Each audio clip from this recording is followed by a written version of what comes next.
A 5-year investigation leads to Father Ray Cepeda stripped of priesthood. And Archbishop Anthony Aparon knew about it the entire time. Good evening, Guam. I'm Jeff Marchessault for Newswatch. All of this confirmed by Deacon Jeff Barcenas late this afternoon. The first instances of credible allegations came to the attention of Aparon before he reported it to Rome for the formal investigation. The alleged incident that took place did happen here on Guam. Father Ray Cepeda was, we received the information from Rome in December of 2009. Then the Archbishop then took the process forward in terms of not only removing Father Ray from his ministry within the parish and also away from other victims that may be affected by his presence. There has been cases that have occurred in the schools, in the Catholic schools, and the principals have taken upon themselves, and those are reported immediately to the authorities here on Guam, which includes the Guam Police, Child Protective Service, and actions have been done to remove those individuals from whatever positions that they hold within the Archdiocese. And those have been dealt with appropriately by the respective administrators in the agencies or the schools where the incident have occurred. Michael Rudolph with that breaking report. The Archdiocese is calling for other potential victims to come forward. More on this developing story tomorrow. In other news tonight, a dramatic rescue could end in tragedy for those lost at sea.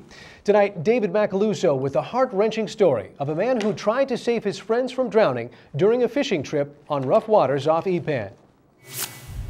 As the search and rescue turns to a recovery effort, hopes of the families of Paul Makea and Rob Henry Loari grew dim. Actually, right now we are already in recovery operations, search and recovery.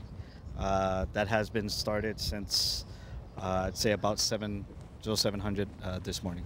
We're just going to continue searching until we can locate the two missing fishermen.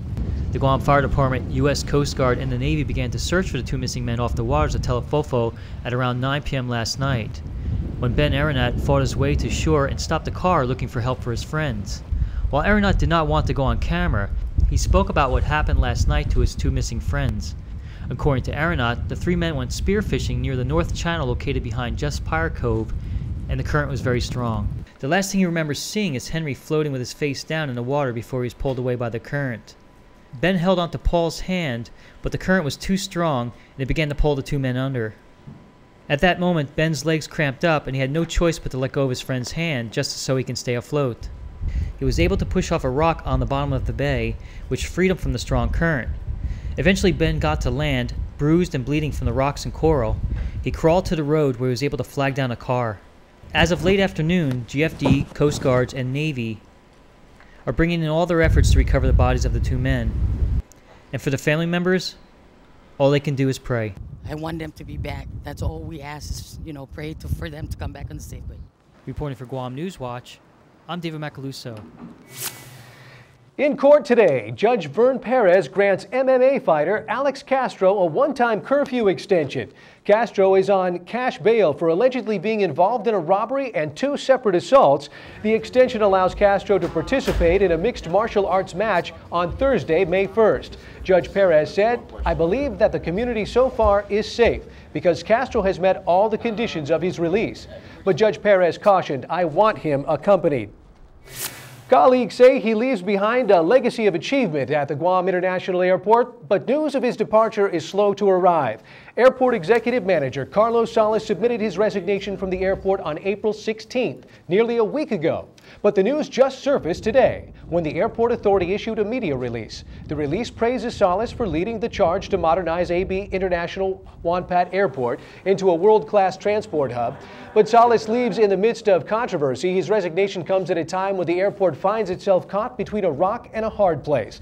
On one hand, the promise of airport expansions and improvements funded by hundreds of millions in FAA money.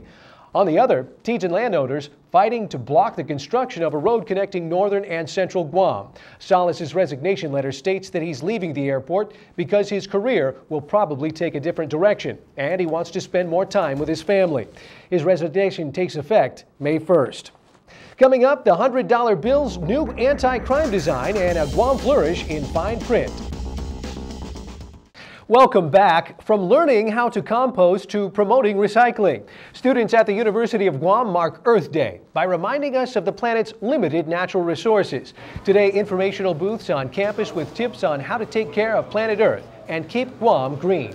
Activities and prizes included reusable bottles and grocery bags, plus notepads made of recycled materials. It's just a small taste of what you'll see Saturday.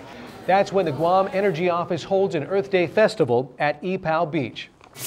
New money with a familiar name as the federal government unveils a highly sophisticated counterfeit fighting design for the $100 bill. Folks from Guam can soon take pride in the Treasury Secretary's signature. Rosie Gumatao Rios is married to a man from Guam, and she proudly incorporates his Gumatao surname into her autograph. Check out GuamNewsWatch.com for the latest video stories. April 26th, this cast transforms into a 30-minute format. We welcome you to watch our launch and to note the difference. With local news and balanced views, I'm Jeff Marchessault. Good night.